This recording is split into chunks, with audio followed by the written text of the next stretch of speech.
இஸ்லாத்தில் ஒரு கணவன் தன் மனைவிக்கு செய்ய வேண்டிய மிக முக்கியமான கடமைகள் என்ன தெரியுமா? வாங்க பார்க்கலாம். முதலாவது கண்ணியம்.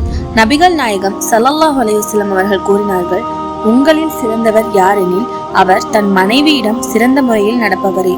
மனைவியை அன்போடும் மரியாதையோடும் நடத்துவது முதல் கடமை. இரண்டாவது வாழ்வாதாரம். மனைவிக்கு தேவையான உணவு, உடை மற்றும் பாதுகாப்பான இருப்பிடத்தை வசதிக்கேற்ப அமைத்து கொடுப்பது கணவனின் முழு பொறுப்பு. மூன்றாவது மன்னிப்பு மற்றும் பொறுமை.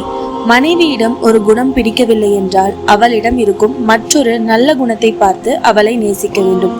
குறைகளை தேடாமல் நிறைகளை காண வேண்டும். நான்காவது மார்க்க வழிகாட்டுதல்.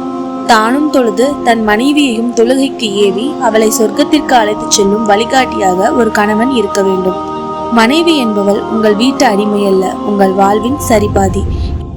இந்த வீடியோ பயனுள்ளதாக இருந்தால் உங்கள் நண்பர்களுக்கும் ஷேர் செய்யுங்க. இன்ஷா அல்லாஹ் அடுத்த வீடியோல சந்திப்போம்.